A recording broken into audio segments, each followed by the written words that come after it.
Good morning, and welcome to Meet the Author, a conversation with Larry Gragg. We're going to be talking about his book, Forged in Gold, The First 150 Years of Missouri University of Science and Technology. I'm Jonathan Ahl. I'm the Rolla correspondent for St. Louis Public Radio. My office is here on campus, and I live in Rolla, so I consider myself part of the minor community, and we thank you very much for joining us this morning as part of the 150th anniversary of this institution. And Dr. Larry Gragg, the Professor Emeritus and the author of this book, joins us this morning.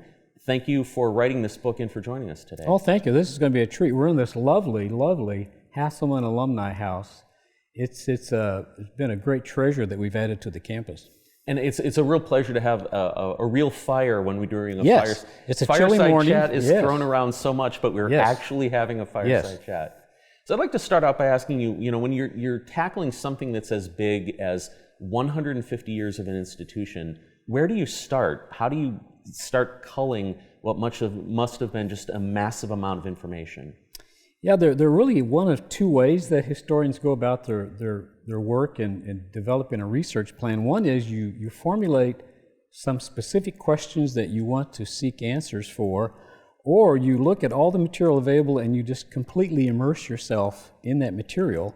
The second one is risky, but I decided to go with the second approach, so I just began reading everything that I could find that had been published on the history of the campus and the University of Missouri in Columbia, whether it was in books or in articles.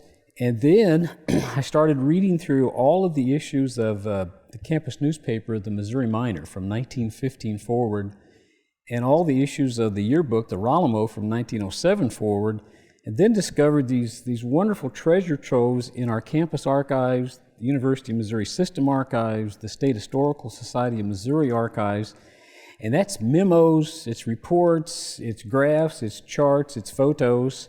And then to top it off, I was able to do 80 interviews with former presidents of the University of Missouri System, former chancellors, faculty, alumni, and staff. So it's this mountain of material that I had, and I just took a deep dive into the material. When you're talking about a span of 150 years, there are very, very few people alive who remember anything about the first half of that. Was it challenging to try to figure out how to balance the first half of the institution's history that was very important in its formative years, but didn't have the same resonance with the people who would be reading the book than with things that have happened since then? Oh, fair question. And one thing that helped me, I neglected to mention that when Lawrence Christensen and Jack Ridley wrote their history of the campus, which came out in 1982, they had done a series of interviews, and those were on tape, so I was able to hear those. And some of those folks had been at the Missouri School of Mines as early as the second decade of the 20th century. So I had a flavor of what it was like to be on campus then in the 19-teens, the 1920s, the 1930s. But you are right. There is a danger if you're writing from the perspective of 2019, 2020 to focus upon the last generation or two, but I wanted it to be, as best I could, a balance between the first half and the second half. Well, and speaking of chronology, you did something that is somewhat unusual in books of this nature, is most of the times they're written from a chronological point of view, and here's what happens first, here's what happens second and third. Your book does a completely different thing where it takes a certain topic or a certain aspect of the institution and then follows it from beginning to modern day. How did you decide upon that approach? Well, two answers. One is the Christensen Ridley book that I mentioned is a wonderful standalone book. It's chronologically organized and it goes through the very late 1970s. So I thought it would be not a good use of my time simply to replicate their really good work. And then that research approach that I mentioned, where I took a deep dive into the material without any preconceived notion of what I would discover, I let the material determine what the themes should be. So the first chapter is an overview, kind of a Reader's Digest history of the campus, and the remaining 10 chapters are based upon the material that I found, whether it was a chapter devoted exclusively to miners at war. I found so much information about the participation of miners in foreign conflicts, or coming across extraordinary scandals involving either students or faculty or both. stories that got statewide, regional, or even national attention. For a lot of people, being on a university campus is much more about the small area that they were involved in rather than the institution as a whole. If you were a chemical engineering major, when you look back at your time at this university, you look at it very much through the lens of what was going on in chemical engineering while you were here. Or if you were in a fraternity, you identify what was going on in your fraternity while you were here as your university experience. So with that kind of lens, was it challenging to focus on the things that did have universal appeal, but were still specific enough that it would resonate with people who identified with whatever portion of university life you were writing about? Oh, good question. And it was challenging, and what I tried to do was write about the experiences that were truly broadly experienced. There are some folks actually doing some research and writing of departmental histories, and we have some good departmental histories. So rather than try to do a chronological account of each one, which would for some people become repetitious, I want to talk about shared experiences, whether they were academic or athletic or intramural or getting involved in pranks. And students who got involved in pranks, it didn't make a difference what major you were in or what department you were in, you were just out to have fun. So let's talk about a couple of the chapters. You mentioned military history, and I think anybody who reads the book can see that while there was a lot of care put into everything, there was especially a lot of care put into that. Can you speak a little bit to what evidence that you saw in your research inspired you to go down that path and really explore that part of the university's history? Yeah, I was reading about 1917 and 1918 when the United States was at war with Germany and how the campus reacted to that. And it was a campus that had about 275 students, and within weeks, 75% had gone down and enlisted. It was such an extraordinary embrace of this American cause in this foreign conflict. I thought, is this unique to 1917, 1918, or is that something that would explain the minor response to warfare generally? And what I found was it's the second answer, whether it's the very short Spanish-American War, or World War I, or World War II, or the Korean conflict, or the Vietnam conflict, or the post-Vietnam conflicts. Minors have been generally very supportive to the extent that in World War I, if you count all the alumni and the current students, over 600 participated in that conflict. In World War II, at least 800 were in that conflict. So it was, the theme of that chapter quickly became clear to me. So it was just a matter of how to articulate how that happened with each conflict. Why do you think that is? What is it about the students that were attracted to this university that had that in their DNA? Well, that's a really good question. And what I tried to do in the chapter on students was to determine whether most of our students were conservative, middle of the road, or liberal. And we see so many stories, particularly in our era, when the charge is that universities turn all students into socialists because all the faculty are liberal to being socialist. And what I discovered with the student body here, whether it was the first generation or the current generation, they have been consistently center-right, whether it's social issues or political issues or support of the military. So once I learned that, it wasn't surprising to me to find so many students supportive of foreign conflicts. And a really good example would be in the Vietnam War, there were some anti-war demonstrations on campus, and there was one large event in 1969. It was going to be a mass meeting where all the anti-war students could come and talk. And after it was over, students had a chance of signing a pro-war petition or an anti-war petition. Now, at the height of the anti-war movement, you would expect most of the students to sign the anti-war petition, but that was not the case. Most of the students here were still supportive of the American effort in the conflict.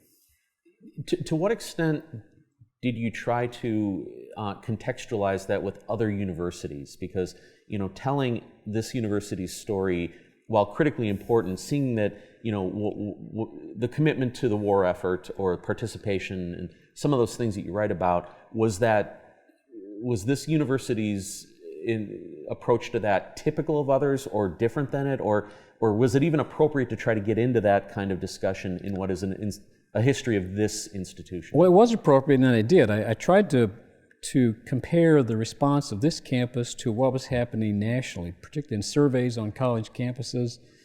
For example, in the run-up to the 1968 election, there were surveys of, are students going to favor Richard Nixon, or are they going to favor whomever the Democrats will put up as a nominee? Well, this campus consistently indicated in surveys that they were going to support a president, or Richard Nixon, who was running for president. So yes, I tried to contextualize it, and this campus does emerge as what they had always been, a conservative campus. And the best example probably is in the days after the Kent State shooting in Kent, Ohio, where so many college campuses had so many demonstrations that some colleges had to shut down for the semester.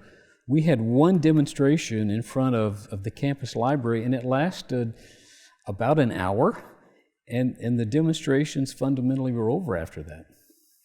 One of the stories that you write about in the military chapter, and I'd like you to talk a little bit about, was one of the students that had a particularly memorable role at Pearl Harbor. Yes. Could you tell us a little bit more about that? Well, that's a heartbreaking story. Every time I see his photo in the book, it genuinely brings a tear to my eye. This is a fellow named George Whiteman, and he had been a student at the Missouri School of Mines in the mid-30s and was making good progress, but he couldn't afford to finish his college degree, so he enlisted, and he was in the Army Air Corps, and he was posted to Pearl Harbor. And on the morning of December 7, when the attack began, his plane was 25 miles away. And under this attack, he jumped into a vehicle and headed to Bellows Field. And he, under fire from the Japanese planes, got into his plane, fired it up, got down the runway, temporarily became airborne before he was shot down, and he died just as he took off. And what brings a tear to my eyes is that this wonderful photo that the great folks in marketing and communications came up with. It's a full-page photo of George Whiteman in his plane, and he's got this big smile on his face, and on the side of the plane, he has written, "Lucky, comma, lucky me." So it's this fellow who's so proud to be a part of the American military, and he did his very best to get involved in the fight. Now, the end of the story is actually a good one. He gets pretty much every conceivable honor for his heroics. The first airman killed in World War II, the first American airman. And in 1955, he was from Sedalia. In 1955, the Sedalia Air Force Base became Whiteman Air Force Base. I want to move on to one thing that this university has been known for in a long time, and that's the St. Patrick's festivities. And I have to admit, when I moved to Rolla 2 years ago, I heard some pretty fantastic stories about the origination of the St. Patrick's celebration. And they were fantastic stories that were very easily loved, and I've already repeated them. And then I read your book, and the story that you tell about how these celebrations came to be was drastically different and not nearly as interesting. So I'm just, it's interesting that, one of the things that this campus is most known for, the legend of its origins that most people know are probably not reality. Did you, in your research, did that surprise you at all, that the reality maybe didn't line up with what the oral tradition has become? You mean in terms of St. Pat's celebration? Yes, the origin. I mean, because the story that I'd heard was this fantastic story about a dean canceling classes and the students revolting and wanting to, and taking somebody, taking somebody prisoner, and I don't even want to repeat any more of it because now that a historian has looked into it. But it was really quite an extraordinary story, and apparently not true. Yeah, well, well, that's true of many origin stories. The origins of nations, the origins of cities, and the origins of St. Pat's is really interesting. The miners in Rolla were not the first in the state of Missouri. The University of Missouri in Columbia had St. Pat's for about, 4 or 5 years, and there were a lot of stories in the Columbia newspapers about it. And in 1908, they invited some students to come up to Columbia to see what they did, and we sent a student, and they were so taken with it, well, we've got to do it in Rolla, but they had to do it very, very quickly. And there's no planning involved, but let's have a parade. Let's have some kind of event at Norwood Hall, the south side of Norwood Hall. And as far as I could determine, there probably were around 300 people involved. They did have a St. Pat. They did have, at the end of the day, they were very thirsty, and they decided they needed to have a beer bus. So kind of the key elements are there. Now, the thought about the director of the campus wanting to do something about it, well, what the students proclaimed was, everybody needs to come down to the train depot to meet St. Pat's and come to the camp. Well, that means all the students are going to leave classes, and there was a worry that there would be punishment for that. Well, how do you make up with the then director of the campus, Lewis Young? Well, they decided to make him an honorary knight to kind of pacify him, and he had to give some kind of a speech about the importance of St. Patrick to the engineering profession. Well, and I guess maybe the bigger story then becomes, is the St. Patrick's celebration in Columbia is not nearly what it is in Rolla. So why did it endure, develop, and advance over all that and all that time here when it didn't in its place that inspired the celebration? Well, I can't speak too much for the Columbia experience, but here there was such a strong embrace of the idea. It may have something to do with some of the students saying, look, this is a very challenging school. The curriculum is rigid, and at that time you had to take in excess of 180 credit hours. The professors are tough. You're halfway through the second semester. You need a significant break from all that rigor, and here's a chance for 1 or 2 or 3 days where you can just kind of forget classes and have a really good time. I think that's a large part of it, but once you begin building the traditions, when you begin adding things to it, you want to keep adding to it. For example, you want something beyond just shillelaghs, you want cudgels. You want not just a parade, but the best parade ever. In fact, some journalists in St. Louis started coming to the St. Pat's parade and said, one of them even said, you've got to see this before you die, because it's such an extraordinary event. I don't think there has been a single month of a calendar year that I have not seen a St. Pat's sweatshirt in Rolla at some point. Even in June and July, you'll see somebody wearing one. I'm wondering also if being in a smaller town like Rolla helped advance that, because when you have something quirky that kind of becomes a big deal in a small town, it's easy to latch onto it and make that your thing, more so than on a bigger campus and in a bigger town. Yeah, I agree. Plus, the other element that's really important is that so many alumni remembered that. They remembered their St. Pat's experience, and that's the major reason they will come back and visit Rolla for a day or 2 days. Well, and St. Patrick being the patron saint of engineers, I guess, that probably helped, and the effect on the town, the Catholic Church here is St. Patrick, so it really feels like it's become part of the campus and the town.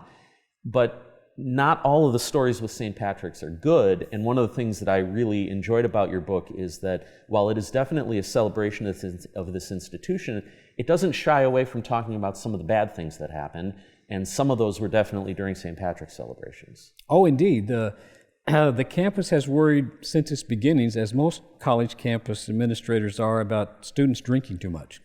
And that certainly happens during St. Patrick's celebration. And in 1988, we had a genuine tragedy when a student named Anthony Busalaki died from over drinking. And I remember Anthony Busalaki so clearly. He was in one of my classes, and I still remember the room in the Humanities Social Science building where I had the class, and I still remember precisely where he sat in front of me in that class. He always had this ball cap on, kind of turned sideways, and always came in with this great smile. And when I saw the news of his death, it just absolutely broke my heart, and it really caused an estrangement for me from the St. Patrick's celebration because the loss of this young man.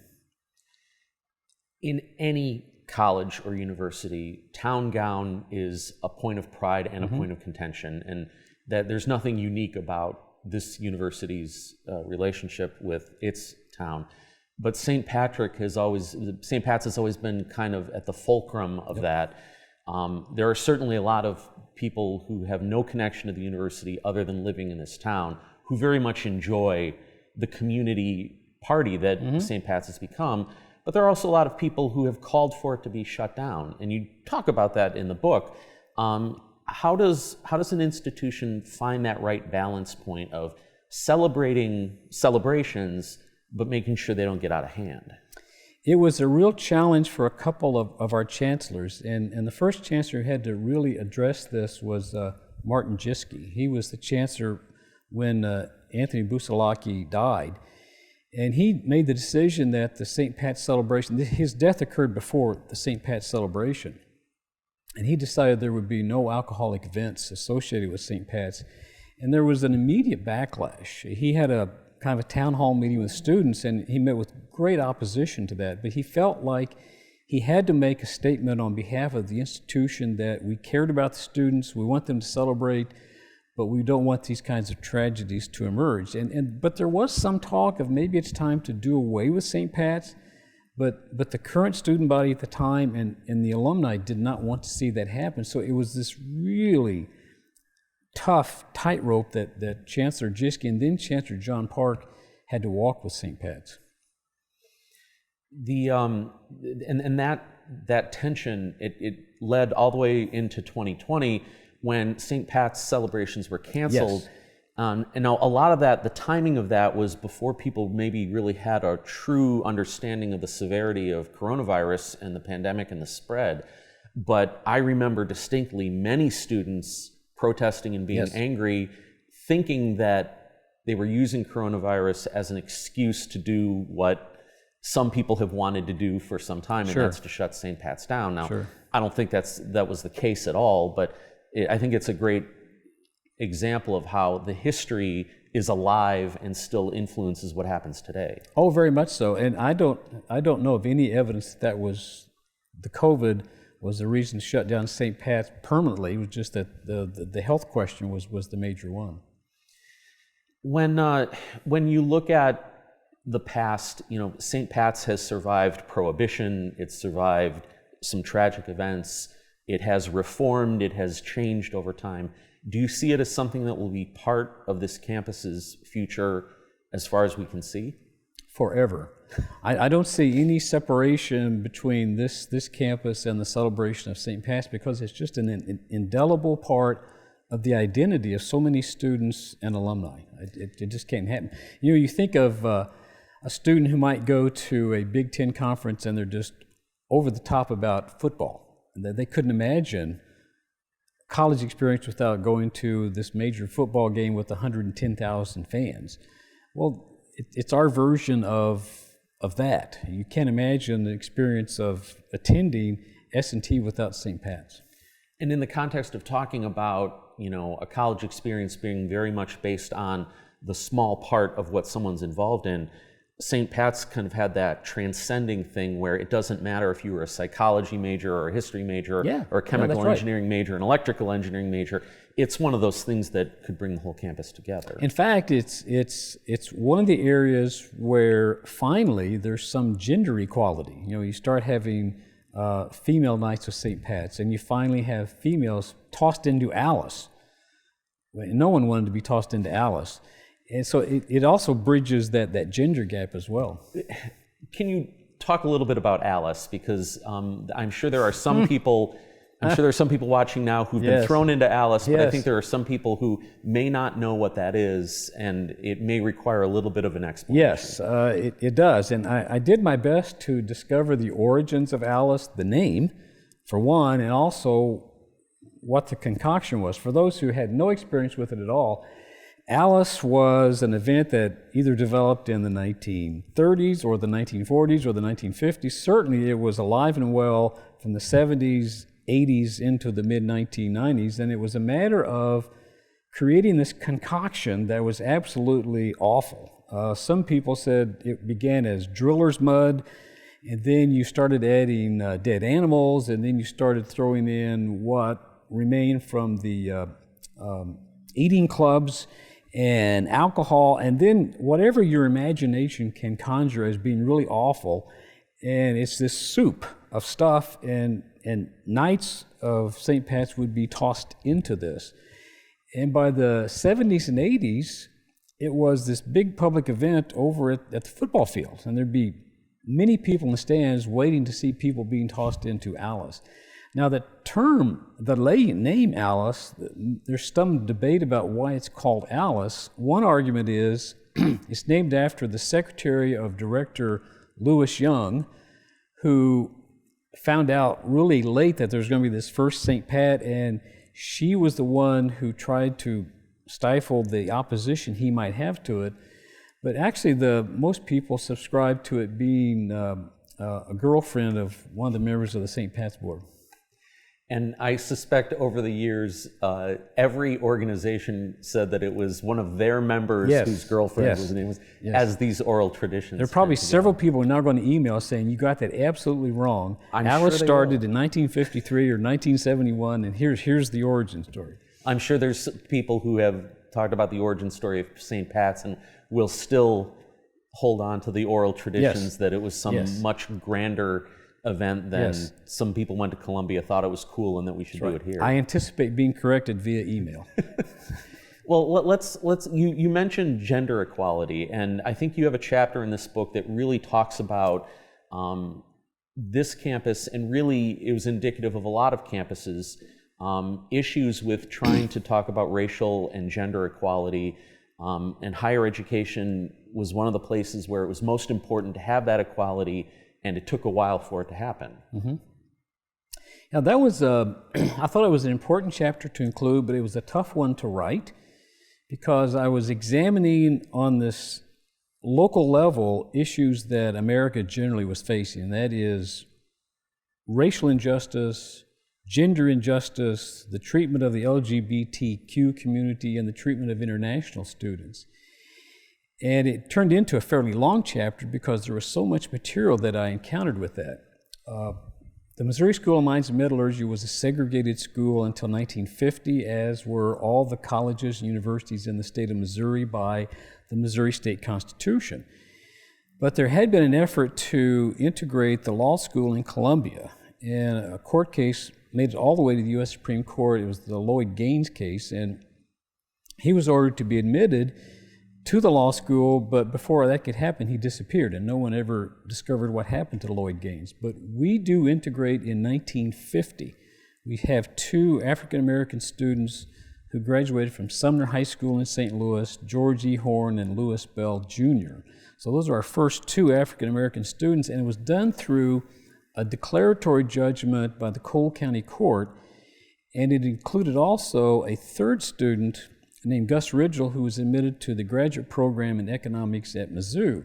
Now, the reason the 3 students were admitted was that they wanted to be in programs not offered at Lincoln University. That's where African-American students were to be admitted. So the door finally opens just a little bit with the admission of George Horn and Lewis Bell Jr.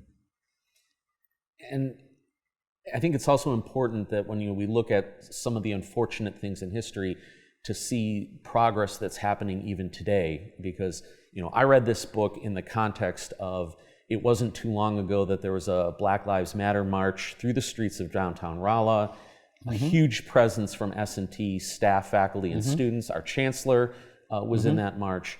And then in terms of gender equality, there was a working group on campus of women who worked on campus, and one of the things they talked about was the lack of a child care facility on campus that made it very difficult to attract and retain women on faculty and staff.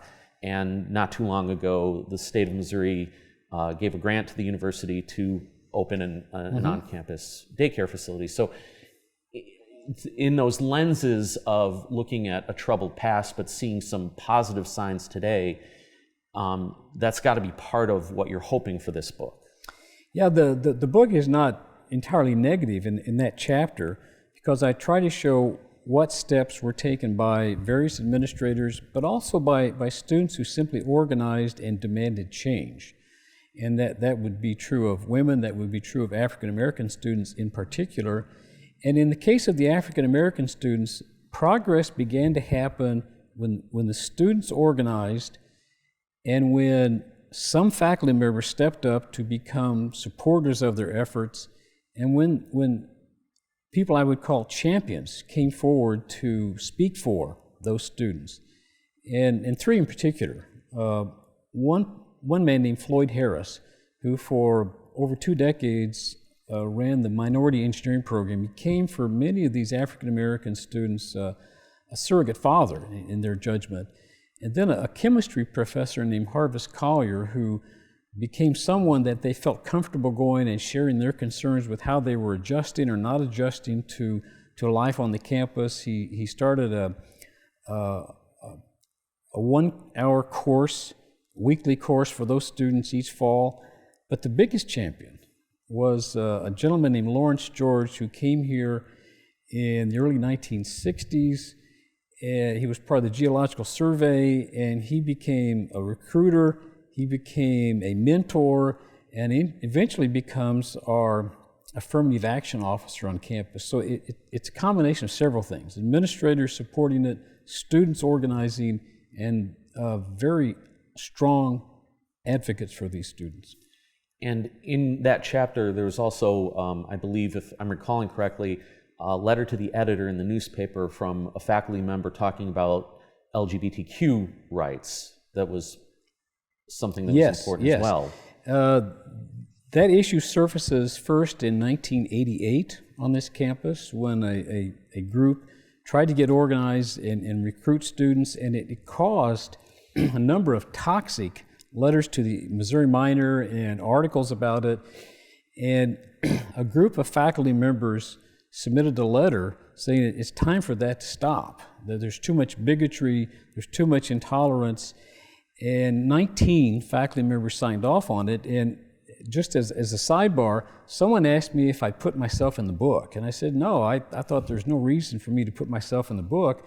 But when the marketing and communications folks put in that letter from the Missouri Miner, I noticed I was one of the people that signed the letter. I'd forgotten that so I lied. I did put myself in the book, but inadvertently. But that was a letter that was needed to bring down the harsh tone of the exchange of views that was occurring in the Missouri Miner. But isn't everybody in the book in a way? Because when you talk about big groups of people doing things on campus, in incredible research or social change or anything, isn't everybody in the book in a way? Yes, because of the collective experience that people had, whether they attended for 1 year or 2 years or 6 years or 7 years, absolutely. You mentioned athletics earlier, and I think that this university's experience with athletics is, I suppose, typical in terms of a school this size, but also extraordinary in some ways based on its geography, its early beginnings, and then kind of its transition into the conferences that it plays in now. So in general, how do you tell the history of athletics at this university, considering its varied and unusual background? I puzzle over that question and how to deal with that in the chapter. And I interviewed some alumni who were athletes who played on our teams. And I asked them why. Why have intercollegiate athletics at a school like MSM, UMR, and S&T? And what they told me was, if you're an athlete, you want to compete at the highest level you can. You may want to be a chemical engineer, but you also want to play football. You may want to be a mechanical engineer, but you want to play volleyball. You may want to be an economics major, but you want to play baseball. And you want to play it at the highest level that you can. So we've maintained that throughout. But the challenge has been they have to compete against schools that usually have deeper rosters. They have to compete against schools that usually have better facilities. They've had over time to compete against schools that have more scholarships to offer their athletes. And they have to compete against schools that often are not as rigorous in the curriculum as this one. So it's a series of challenges that they have to overcome, but they have done it. We've had some remarkably successful teams, but most importantly, They are student athletes, genuine student athletes. I was really taken with the story of a football player named Bob Nicodemus, who was a running back in the mid-1960s, and Nicodemus graduated with a 3.96 GPA, a chemical engineer, and he told the coaches he was so frustrated with that one professor who gave him that B. But when he graduated, the NCAA gave postgraduate fellowships to 33 football players. 11 for Division I, 11 for Division II, 11 for Division III. The athlete with the highest GPA in that group of 33 was Bob Nicodemus. And I used him as an example to show how our athletes have progressively got stronger as students. In fact, they almost always have a higher GPA than the general student body. To what extent, because for a lot of universities, athletics is the identity, and here it isn't. And I think that at least what I got out of your book was that you saw that as generally a good thing, that it added to the student experience, but it wasn't the student experience.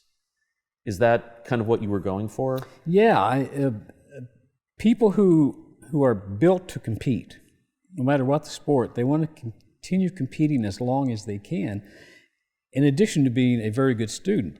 Now, we have had really successful teams that have drawn big crowds, but that has not been the norm, as it is at a Southeast Conference football game or a Big Ten Conference football game. That is not the rationale why most students come to S&T. It's still fun, though, to read, in the very early days of college football, when MSM would have to play the University of Arkansas. Yeah. And every once in a while they won. And that 6 times. Yeah, that beat Arkansas 6 times. I want to call my friends in Arkansas and remind them of this regularly. In fact, in 1914, when the football team, no one could stay with our football team. In 8 regular season games, they scored over 500 points and gave up none. When they traveled to Fayetteville to play Arkansas, they won 40-0. And the newspapers in Fayetteville and the surrounding area said, we have never seen a football team that powerful. And in fact, Newt Rockne, who was just beginning as an assistant coach at Notre Dame, I don't know which game he saw, but he saw the Miners play. And he later wrote, I never saw a team that powerful. I mean, that 14 team was just a juggernaut. Let's move on to another area of the book that I found very, very interesting, and that is this campus's relationship with NASA. The number of people who ended up in space that used to walk down Pine Street is kind of inspiring and very interesting. Yeah. That was fun to research and write about, and I got to interview Janet Kavandi, who was our second astronaut, and this wonderful geologist named Farook ElBaz. But we had 3 astronauts, Tom Akers, Janet Kavandi, and Sandra Magnus, and they very accomplished people, but they get all the glitter, because they did really cool things in outer space. But we had so many people from a fellow named DeMarcus Wyatt, who was a mechanical engineering major, and he was at NASA from its beginnings, and he just constantly moved up. And when he reached his peak, he was the deputy to Wernher von Braun, who was in charge of long-range planning at NASA. And then there was George Miller, who was an electrical engineering major in 1939 here, and he ends up heading manned spaceflight for 6 years, ending with Apollo 11. And Ron Epps from Mount Vernon, Missouri. Ron Epps was a physics major here, graduated in the late 60s, and he had many roles at NASA, including helping train astronauts for the shuttle missions. And then I had this wonderful interview with Farook ElBaz, this wonderful gentleman from Egypt who got 2 degrees here in geology, a master's degree and a PhD. And he spent 1 year at MIT, and he said, by the way, it was tougher here than it was at MIT. And he was the secretary of the selection committee picking the site for the landing of Apollo 11. And unbeknownst to him, there was an HBO series on From Earth to the Moon, and one segment was called The Brain of Farook ElBaz. And there's also in one of the Star Trek series a shuttlecraft, and you look at the side of it, it's called the ElBaz. Really? Yeah, and I asked him on my interview, I said, would you know about this? And he said, no, I came home from work one day and my kids called me and said, there's a shuttlecraft that's got your name on it, Dad. Well, I guess I fell into that trap too, because I talked about the astronauts, but really maybe the bigger story is the scores of graduates that... And that's just 4 of many Yeah. who worked in NASA. Because you can't get into that thing and go into space unless there's a whole army of men and women who do all of the work to make sure that can happen. Do you see that as something that's going to continue when someone writes the 300-year history of this campus, that they'll talk about how the graduates were involved in the space effort? Yes, well, in almost any endeavor. One thing that was so reassuring to see when I was doing the research is in recent years, we survey the employers of our graduates. And I don't know any place that can say 100% of the employers are satisfied with the graduates from their institution, but that has been happening. So no matter what the endeavor, whether it's space or something else, I see us being involved. You can never time a publication of a book like this because history continues to roll on, but there have been some significant things that have happened just in the last year or few months or last week that could be transformational with this campus. Everything from the impact of the coronavirus and how the campus reacted to it, to a $300 million gift that came in the last week or so. Do you have any heartburn about the fact that there are these huge events and very important things that just fell out of the scope of what you're able to include? I've been taking lots of antacid tablets, yes. No, what would have been wonderful, had that news broken, say, 2 months ago, could have included it in the narrative. And the way I would have handled it is this. I would have argued there have been 4 milestones in the history of the campus. Obviously, the origin story, established in 1870. The second one would have been a piece of legislation passed in 1915, which enabled, this was in the state of Missouri, which enabled the campus to begin offering chemical engineering, electrical engineering, and mechanical engineering. The University of Missouri and Columbia said, you can't do that because it's already offered in Columbia and it will dilute our resources if we duplicate it in Rolla. Well, the legislation passed, the Board of Curators said we're not going to do it, and it took a state Supreme Court case for the MSM campus to win, but that enabled the campus to become a much larger campus in terms of what we could offer. Previously we offered mining, metallurgy, and civil engineering, and general science. This adds to that portfolio. So that's the second milestone. The third milestone would be becoming part of the University of Missouri system, which has many pluses and some minuses, but it's a major milestone to become part of a significant system. The fourth milestone is this extraordinary week where we get not just the remarkable gift from Fred and June Cummer, but from Bipin and Linda Doshi. I mean, those 2 gifts are going to propel this university in directions I don't think we have any sense of at this point. But I would call it the fourth significant milestone. Let's go back and talk about one of those significant milestones, joining the University of Missouri system. You talked about there being a lot of pluses and a few minuses. You write about both of them in the book. Even to this day, there are plenty of people that feel that being part of the system is not a good thing. How do you feel that has been reconciled and incorporated into the university as it moves forward?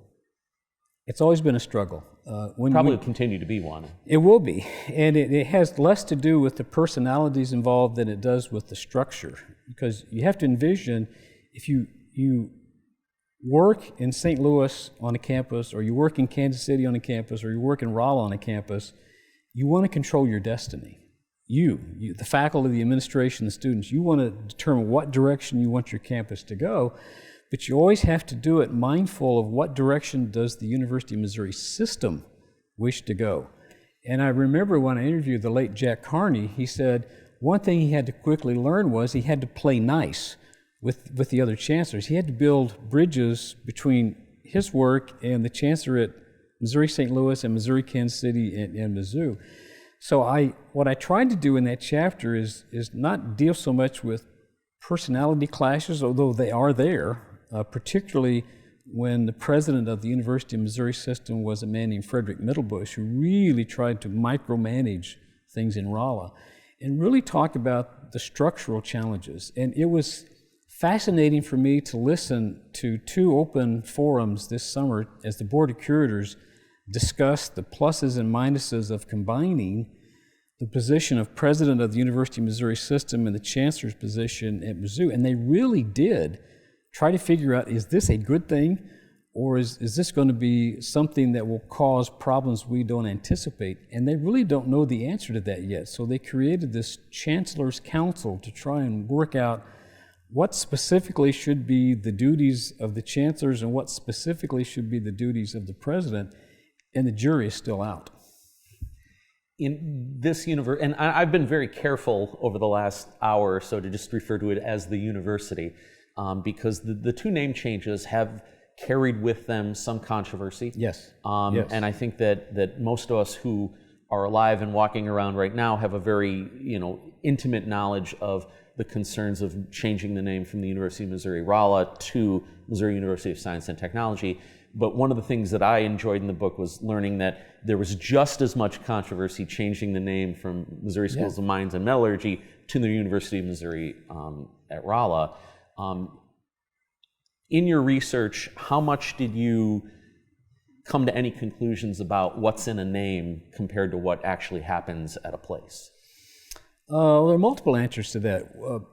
If you go to a university and your whole experience was under a name, and 10 years later the university changes that name, that's an affront to you because your identity was with the Missouri School of Mines and Metallurgy.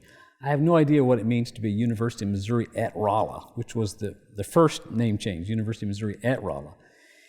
And I understand that, but the other side of the question is the way former Chancellor Jack Carney looked at it. He said he knew about the quality of the University of Missouri-Rolla because he was a civil engineer, but he said most of the world did not know of the quality of the institution. He said people that he would talk with when he got the position would ask him, is that a branch campus of the University of Missouri-Columbia? And it was his argument that you had to have a distinctive identity so that when people saw this name, Missouri, there's Missouri S&T, they would immediately identify the nature of the institution, where his argument was, if your name is University of Missouri-Rolla, there's not an immediate identity of what you do. You seem to be just a smaller version of the Columbia campus. And I also encountered that when I interviewed former Chancellor John Park. He said when he arrived in the 60s, most people saw themselves here as just a smaller version of the University of Missouri-Columbia. So I understand both sides of the argument. If I were a loyal alum of the Missouri School of Mines and Metallurgy, I would have been offended had they changed the name after I graduated. In the same way with people who came here when it was UMR, I probably would have been offended when they changed the name to Missouri S&T. On the other hand, Fred Kummer did not graduate from S&T. He did That's not right. graduate from UMR. He graduated from MSM. And even two name changes, he still identified enough with this campus and this place to donate a huge amount of money. Yes, and what I like the quote in the story about him. He said he owed so much to his experience at Rolla. He didn't say MSM, he said Rolla. And one thing I've learned in talking to alumni is quite often they'll simply refer to the school as Rolla. And they will say, people know you because you're from Rolla. And Rolla has some meaning, at least in the circles of mines and metallurgy. I imagine that even as comprehensive as this book is, there's some things that you would have loved to get in that you didn't. Do you have one or two things that are on the cutting room floor that you can think of that you really wish had found a space in this book? Yes, I do. One can look at all 280 some pages and find nothing about student government. I included, and there just wasn't the space, but that's an important topic I wish I could have included more about or included anything about. Another topic would have been to dramatically expand the relationship between the campus and the community of Rolla and Phelps County, because it's such a meaningful relationship from the very beginning until 2020. And I only have part of a page dealing with the relationship between the campus and the community. And I wish I could have included more about the great faculty and staff that we've had here over 150 years. I picked people who I thought illustrated certain patterns among faculty and staff, but I wish I could have included more. I think it goes without saying that there are hundreds or thousands of men and women who contributed so much to so many lives in this campus and around the world that aren't mentioned in this book. Yep. And that must have been difficult to know that there were that many great people whose names aren't in it and whose pictures aren't in it directly. Oh, absolutely. When you have over 66,000 living alumni, it would have been nice to have ever more stories. I mean, the last chapter, Minor Impact, we have an array of, I think, about 36 people, and that's just the tip of the iceberg. There's so many other people who have contributed to so many areas of American life, whether it's in, improving national defense or enhancing the nation's infrastructure or innovations in mining or in education or in government service or the military, that I just didn't have space to include. A lot of history is looking back with an eye on looking forward. Mm-hmm. After going through this process, what insight do you feel you got on what's next for this university in the short, middle, and long term? One thing I learned that was most reassuring, regardless of the generation I was researching, most of the employees, faculty and staff, understood their fundamental job was student success. Not everybody, but most people got it. They're here because they're promoting undergraduate student success. And looking into the future, if you look at the name of the brand new Cummer Institute, the next two words that come after Cummer Institute are student success. So I think going forward, we're still going to be very, very focused on student success, but the end of that title of the Institute, economic development, I think, is going to be an ever bigger part of what this institution does, and it needs to do. There's so much expertise here that we need to partner with the private sector to promote more development, primarily in South Central Missouri, which is struggling behind the rest of the state. Do you think that when someone writes the 200 or 250-year history of the university, that there will be more on the relationship between Rolla and Phelps County and the university because of things like the Cummer Institute? Yes. I think it will be more external and less internal. Now, I will be 120 when it's time to write the bicentennial, so I probably won't make it, but you never know. I think there will be much more focus upon our connections to the external world. Was there any particular individual that you wrote about that you didn't know about beforehand that you found especially inspiring? Yeah, several, but there's one person that kind of goes to the top for me. One of the first two students who came here, first two African-American students, George E. Horn. I got an opportunity to interview Mr. Horn in his North St. Louis home, and it was, for me, it was riveting as he was talking about what it was like to come from Sumner High School, where he had not encountered much bigotry at all, and coming to Rolla, Missouri in 1950 in a community that had 42 African-American residents. And when he arrived on campus with his friend Elmer Bell Jr., they went to Parker Hall and they registered, and they had their suitcases, and we had a brand new dormitory opened for fall 1950. And he and Elmer Bell Jr. went to the dormitory and found their room, put their bags down, and they said, "Well, we're hungry. Where's the cafeteria?" And they said, "Well, the cafeteria won't be open for a week. You'll have to go to a restaurant." So they walked downtown, and they walked into a restaurant, and they were kicked out.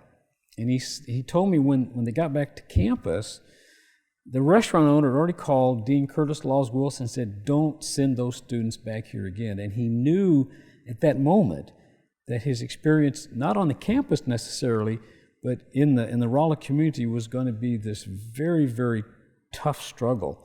And he and Bell decided to transfer at the end of the first semester to the Columbia campus. But what really took me in that interview, when he ends it, he said, even though he wasn't successful here, just by doing what he did, coming here as one of the first two, he said, maybe I did some good. Now, I don't think I would have been that philosophical had I had that treatment, but he had looked back upon his experience and come up with a positive, if you will, out of a very negative experience. Do you think he would look at Celebration of Nations, for example, and see that as something that may not have had happened if it wasn't for someone like him who at least attempted to break that barrier? Yeah, I think so. And I think it's that generation of pioneers that they see what their role was. They got to break down some doors so other people can come through that door.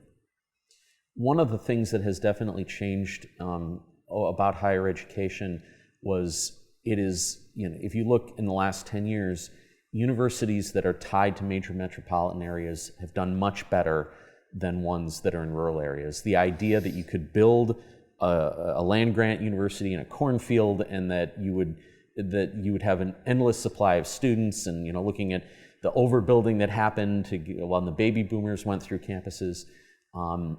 Rolla is interesting because it is rural, but it has a proximity to St. Louis. Do you see that as something that's strong enough that as society changes, as rural areas continue to struggle, and there's more focus on urban areas, that distance is short enough that this campus will be able to overcome whatever that ends up?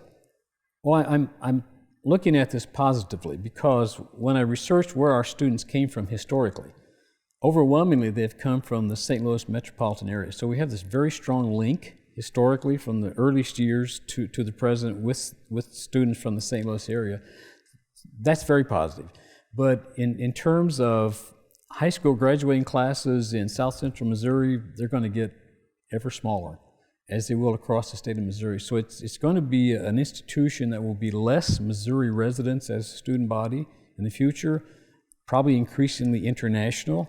One thing we have learned in the COVID pandemic, you can teach to anybody anywhere now if you learn all the tools of instruction. So I think we'll be less Missouri focused and more external. As a historian, a member of the campus community for so long, a teacher, when you look at things like the updated master plan, when you look at the Chancellor Degani's goals to increase enrollment a significant amount, plans to try to have more public-private partnership, do you see enough evidence in the first 150 years of this campus that makes you think that those ambitious goals are attainable? I think so. I think that the really good leaders of the campus in the past have been people who had bold visions. How do you take MSM or UMR or S&T to an ever greater height? And you can see it as early as a fellow named George Ladd in the late 19th, early 20th century. Martin Jischke had the same sense. He really wanted to make UMR the true technological university in the state of Missouri. He told me when I interviewed him, his goal was when people thought of technological or scientific challenges, I wanted them to think immediately the answer was at UMR. So I like the fact that Chancellor Degani is really pushing us to look higher. One of the criticisms of history in general is that we focus too much on what is pejoratively referred to as great man history, that we just go through chronologically the leaders and the people who were in charge all the way through history. And I think that your book does a really fantastic job of talking about leadership and the people who were the great people of this institution's history, but also making sure that the stories of common people and the average people who made up the student body and faculty and how they contributed to it as well. Well, I love a quote from Enoch Needles, who was the keynote speaker at the 1948 homecoming. He said, administrators are important, faculty are important, the buildings are important, but what truly is important about a college is the students. And that's always going to have to be the focus, the students collectively. I think that's the perfect way to leave our discussion today. Larry Gragg is the author of Forged in Gold, Missouri S&T's First 150 Years. It has been an absolute pleasure to speak with you. It was a pleasure to spend time with your book and to read it. And I know that it will make a lot of people very happy to know that there's this level of history recorded about this institution. Thank you, Jonathan. Thank you very much. Good to chat with you.